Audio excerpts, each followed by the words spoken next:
Okay, so let's start building out our restaurant website. And what I have in front of me is a mock-up of the site again.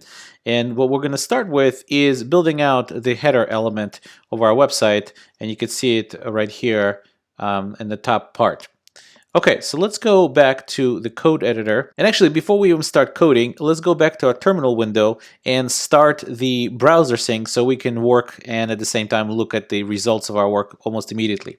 The first thing we want to do is we want to make sure we're in the right folder. Let's do a pwd, the current directory, and you can see I'm in the full stack course 4 examples lecture 30 after folder. And it's important that we're in the after folder because, as you remember, our entire website is going to be sitting in the either after folder or before folder, right, depending on where you start. So let's go ahead and do a recall of our browser sync. And here's our browser sync. And actually, there's a first on-screen mess up right here. Well, it's not the first, but it's the first one that I'll leave alone without editing it out, is that this is really not going to work. Let me show you why not.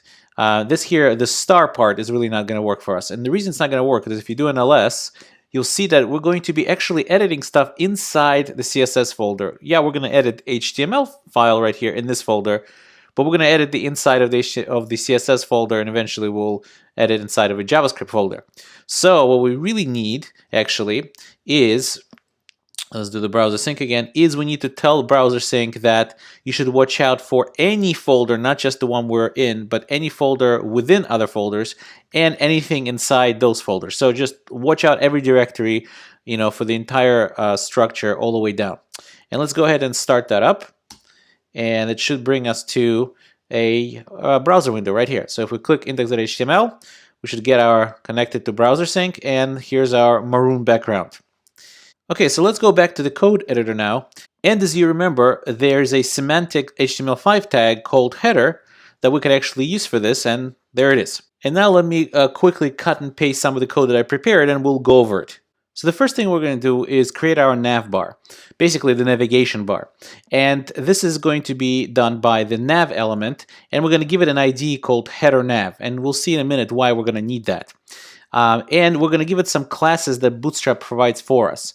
And it's going to be two classes. One is navbar, another one is navbar default. Now, Bootstrap does this a lot. It will give you like a base class, and it will give you then a subclass that basically uses the base class plus adds something to it. So there's navbar default, there's navbar invert, there's different classes that really share some of the properties of the navbar. So you should really just get used to that.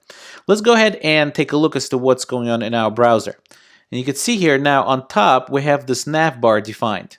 The only couple of problems with it. Number one is it's the wrong color. We don't want this color. We want that yellowish color. Number two is if you look closely, you'll see in the corners here that you have this rounded border around it. So that's something we need to put on our kind of mental to-do list as to we need to fix. Let's go ahead and take a look at the next inside element of that is container. The container element is something you should be pretty familiar with. And remember, there's two types of containers. There's a container-fluid, and that's the one that stretches all the way to the edges of the browser and has a bit of a padding on both sides, about 15 pixels of padding on both sides. And then there's the regular container that actually changes its width based on the width of the browser. So it's actually not going to stretch all the way to the sides of the browser, but will kind of constrain itself to be a little bit closer to the middle. And basically, our entire content of our website is going to sit inside of that container, or at least be aligned with this container. This is going to be our header container, and we're going to have another one that's going to be for the main content. And the reason we're doing this instead of using container fluid is because our website doesn't have that much information on it. It doesn't have so many different things going on here. So if we were to let the content stretch and reposition itself all the way to the the widest point, the width of the browser, this website would look a little bit weird. Therefore, we're going to sort of constrain the width of our content to be a particular width and no more, and that way we can control it a little bit easier. Also notice another thing is that the container class is sitting, the div with the container class is sitting inside of the nav element. Well, the reason that is because that yellow right here, that is the background of our header, that is something that we do want to stretch all the way to the edges of the browser. And if we do that, if we set the yellow on the container, that means the yellow is also going to stop where the container stops, which is going to be really far away from the edges of the browser, at least potentially. So point is, that's kind of a trick, is to first have a nav that you actually define the color on, and then all of your content will actually sit in a container. It'll be much more constrained to kind of the middle of the screen.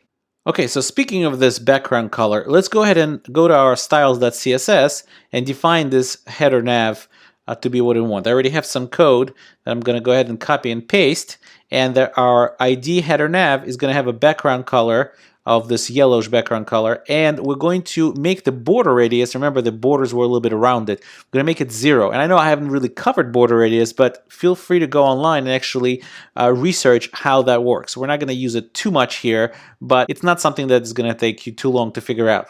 And another thing is we want the border to be 0 as well. We want it just to be a yellow color. So now we're going to save this, go back to our browser. As you can see, the browser sync is going to tell you that it injected the styles.css. And now we have a nice yellow background stretching all the way to the width of the browser. And there's no border, so they kind of fuse very nicely together. Okay, next, let's go ahead and try to place our logo in the top left of that header element. Let's go to our index.html. And I have some code prepared a little bit here. And let me go over it real quick.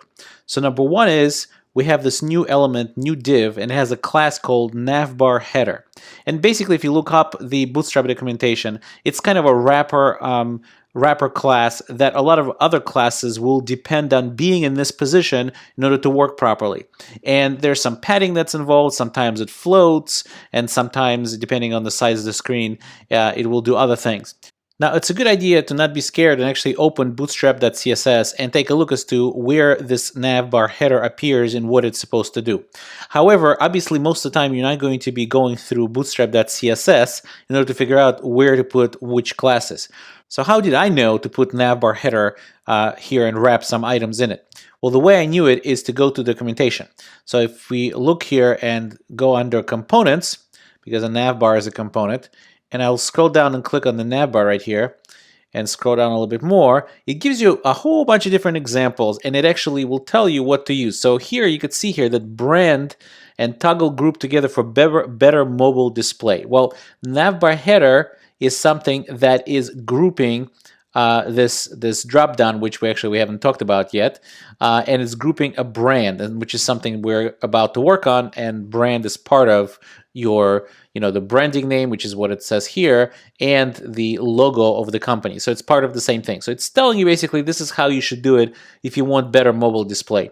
And that's basically how we arrived at having this content inside of a div with the class navbar header. Okay, so moving on to implementing our logo. Well, we're going to surround our logo with the A element, so the logo itself will become clickable. And the logo is going to be nothing more than a div with an ID called a logo image, because we're going to insert it as a background image in there. And we'll give it an alt tag logo image so the screen readers will know what that is. Okay, so at this point, we're really not going to see anything simply because we don't have any kind of image pointing to this tag yet.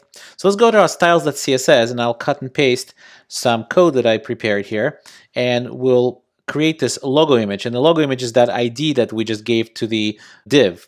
And the way we're going to have the image is we're going to have a background URL, which is going to point to our images folder, restaurant logo, large.png. And we're going to make it that it's a no repeat. And I also know how large the image is. I know it's 150 pixels by 150 pixels, and I need to style my div to be that wide, because otherwise the image is going to get clipped. And I gave it some nice margins around. So let's go ahead and save that and save the index.html, and we'll go to our browser. We'll take a look as to what we have over here. So there we go. There's our image right there. Okay, so this is the end of part 1 of the lecture. And in part 2, we're going to go ahead and insert the name of the restaurant and position and style it nicely to the right of the logo.